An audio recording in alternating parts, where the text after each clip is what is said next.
Think twice before you speak, because your words and influence will plant the seed of either success or failure in the mind of another.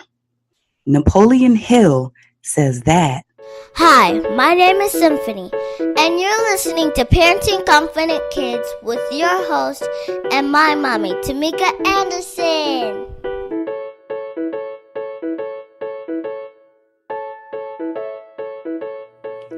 Welcome back to Parenting Confident Kids podcast, your guide to raising your children to be happy and excel in life.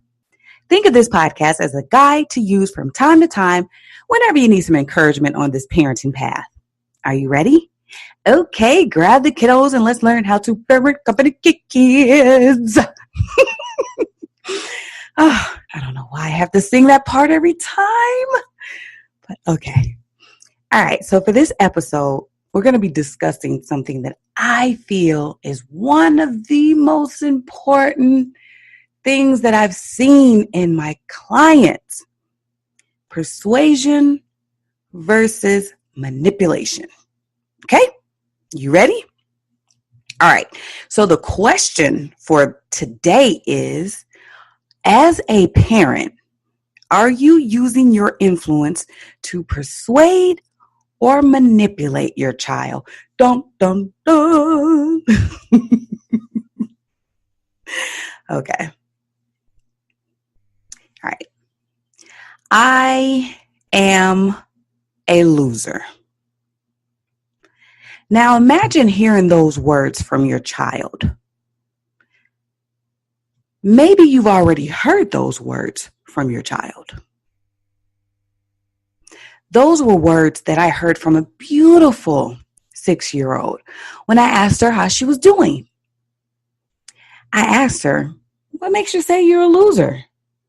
Kind of shrugged her shoulder and said, 'cause I am. I said, well, tell me why. Why do you think you are a loser? And she kind of said, well, I don't have a mommy. I get in trouble all the time. I have to keep moving from home to home, and I just don't know how to be good. I remember it like it was yesterday. She came to stay with us for a weekend to see if we would make a good fit as a family. You see, when you sign on to be a specialty foster parent, sometimes you can get a child for a day, a week, a month, a year. You just never know. However, I personally vow to positively impact every child that walked through my doors, no matter how short the stay. She was one of the prettiest little girls I had ever seen. She had a little style and sass of her own. She carried this bright, big pink purse, and the purse perfectly matched her bow in her hair.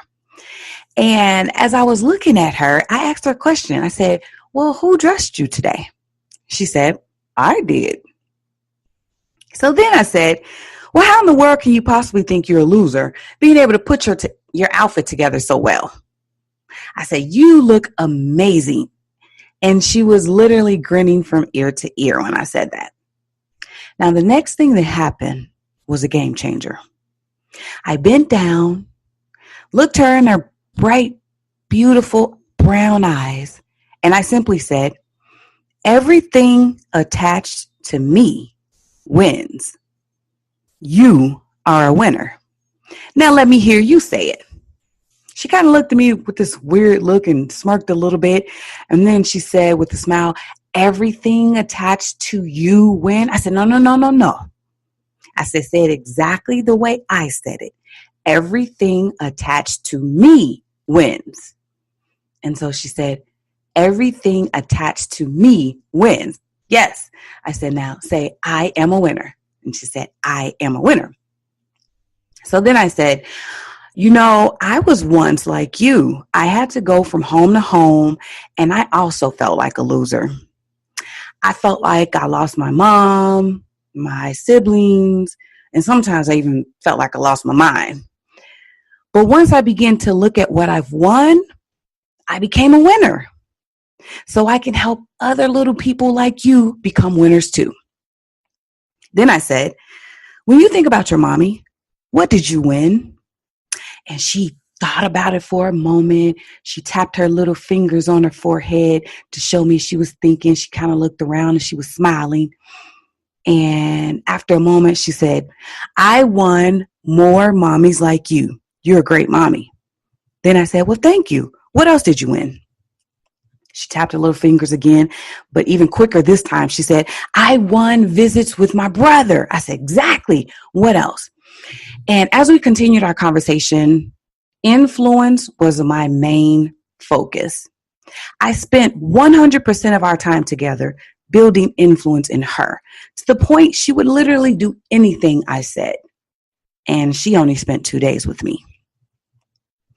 As she was leaving our house, she began to say that she was going to always remember me, and she will always say that everything attached to me wins. I am a winner.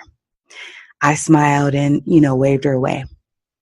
After that, case managers and child advocates alike had questions about how I was able to change her behavior. And my response was simple. I simply said this: influence changes behavior.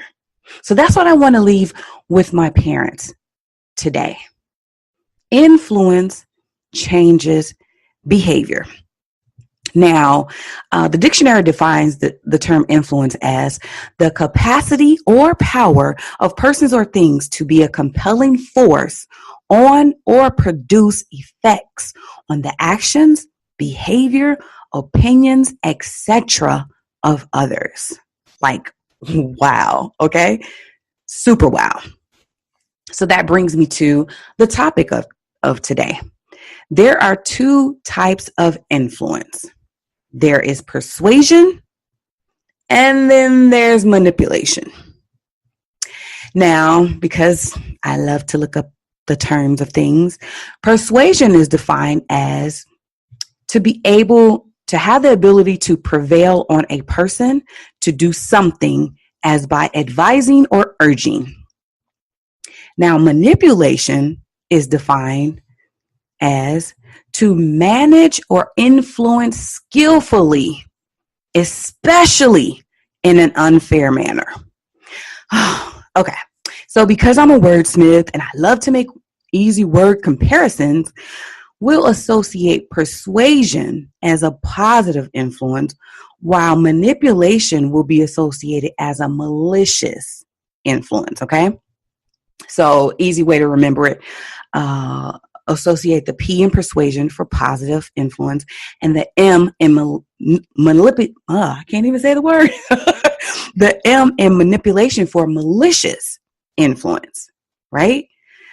So as a parent myself, I know none of us out there set to have malicious influence over our children. So that's why I wanted to address this. I've seen so many clients come before me and they thought that they were persuading their children, but the fact of the matter was they really weren't. They were actually manipulating them. So let's discuss manipulation.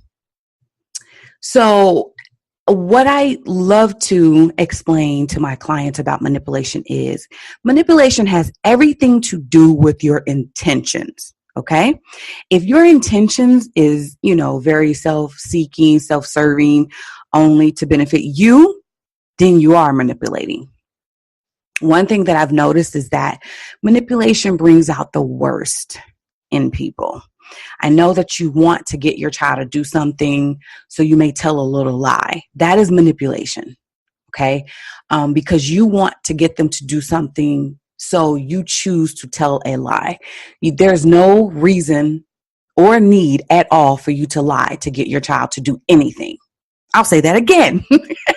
There is no need for you to tell a lie to get your child to do anything. Because like I said, manipulation brings out the worst in people. If your intentions are not to bring out the worst in your child, then it'd be very, very wise for you not to manipulate.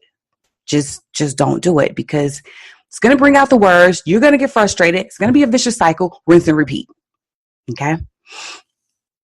Now, if your intentions are to, really help your child, to be a service to another person, as well as getting your own need met, like win-win, that's really what parenting is looking out for your child as well as getting your own need met. I don't believe in, when you have children, it's all about the kids and no longer about you. That is hogwash. Okay. Win wins every time. So think about how both of you can win, not just your child or not just you, but both of you. And then that is considered a positive influence. Another way to think of it is persuasion is something I do for you, whereas manipulation is something I do to you. Persuasion brings out the best in people, right? Whereas manipulation brings out the worst in people. Like I was saying, you want to focus on positively influencing your children by learning to persuade them. I don't care what you think. There's no way in the world for you to control the actions of another human being. That includes your children too. Like, newsflash, a lot of parents don't get that. They say, oh, yes, I do. As long as they live underneath my roof, I control them. No, you do not. The only person you can control is yourself. Okay. However,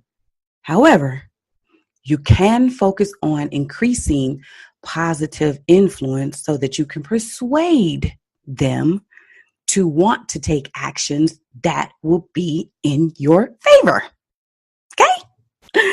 And how would you do that? Oh, I'm so glad you asked. I love the number 3. So I want to offer my 3 tips on how to increase your influence in a positive way, aka persuasion instead of manipulation. The first way is to engage your children. If you remember from the story I just mentioned when I opened about the 6-year-old, I engaged the conversation with her. So be sure to engage your child daily in some way. Okay. Now let me say this. Okay. I know it's not easy to be engaging every single day when you're bogged down with work, life, and then add on top of that challenging behaviors from your children. Are you kidding me? However, I challenge you to engage with your child daily. Okay. If you've been listening to this podcast for any length of time, you'll know that I often talk about doing what I call a daily kid motion check-in, where you check in with your child every single day for at least 5 minutes. It can be more, it can be less, but at least, 5 minutes, I would say, please just try to squeeze 5 minutes in there to check in to see where they are emotionally and what they may need. Because the more you are doing those engagement sessions, the more you're building in that positive influence bank where you can, have that foundation and your child will listen to you. Okay. The second tip is empowering your child. So pour into your child daily all of the qualities that you want to see come out of them. If you want kindness, you must pour kindness into them, because whatever you as the parent pour in out of you is going to pour into them. And then whatever is in them, guess what? They're going to pour into the rest of the world. So empower your child to have a positive impact in the world. And that's exactly what will happen. When you seek to empower your children, you're also building more of that positive influence, because you're actually pouring into them power for them to keep running and keep running and keep running. And then they're going to keep hearing you in their brain. So you will be able to influence their behaviors even when you're not around. And then the last one is to set expectations, right? So just be sure to remind your child of your expectations. Often that's what they're for. When you set them, you say, hey, this is what I expect. And then you can keep coming back to that. That's that influence that you're building. When you seek to influence them in a positive way, all you're doing is setting the expectations and then allowing the child to rise to them. I'll never forget a conversation I had with my now 22-year-old daughter. When she was younger, she told me that she told her friends, I can't bring anything less than an A home to my mom. And she said when her friends were like, well, why? She was like, well, I messed around and got all A's one time. And my mother told me from this point forward, this is what I expect from you. And when I explained to her the reason why, I told her, I said, well, you showed me you can do it. So this is the bar that you have set. So continue with the bar. And she was right. I set the expectations and I didn't accept anything less from her.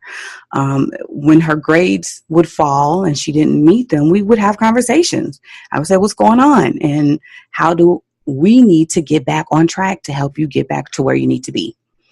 So that's the exact process that you need to take in order to influence your child's behavior in a positive way. So going back over those tips really quick.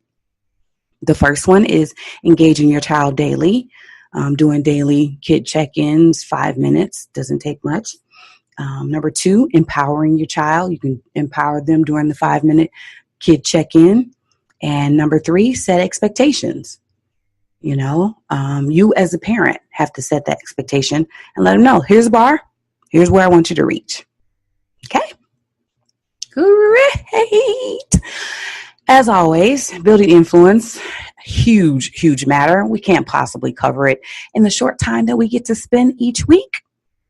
So I would love to support you in helping to develop a personalized plan for you as a parent. I have this awesome, amazing program called Behavior Hacks Lab, where I help parents just like you learn some pretty cool and simple hacks that will save your sanity while building confidence in your child. Simply go to the website, www.parentingconfidentkids.com. Click on the link that says Behavior Hacks Lab, and you'll see it from there. I have bite-sized videos that you can watch. You can come back to anytime you need. You'll also be able to ask questions and even sign up for free to be one of my case studies where I help you take you from where you are to where you want to be step by step in building confidence and excellence in your children. I want to help you win as a family, so sign up for Behavior Hacks Lab today and let's do this. You know what time it is. Boom, boom, boom. Kids Corner.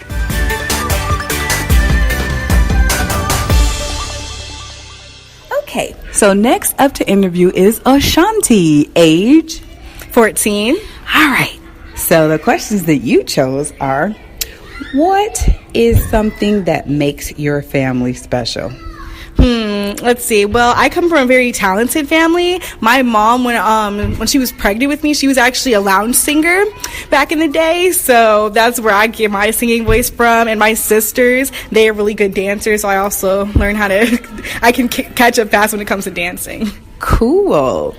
So of all the things you're learning, what do you think will be the most useful when you're an adult? I would say my art ability, because I want to be a fashion designer when I grow up.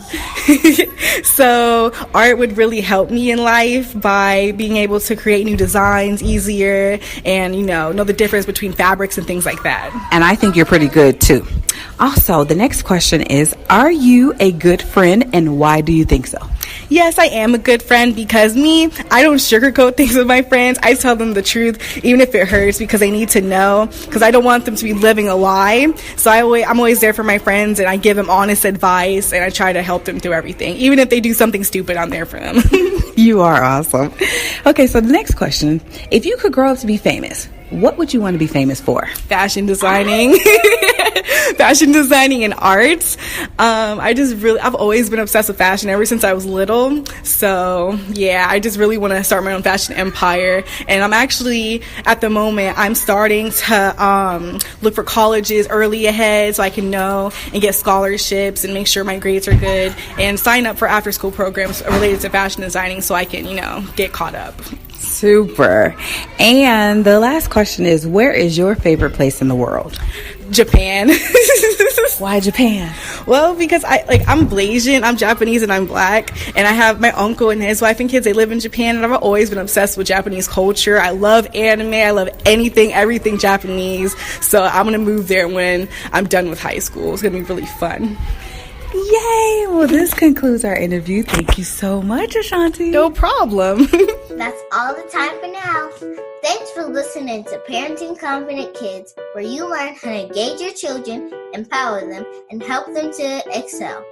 It would be awesome if you could take a quick moment to leave a review on iTunes. If you'd like your child featured on Kids Corner or have any questions you would like answered on the show, please visit us at www.parentingconfidentkids.com. See you next time.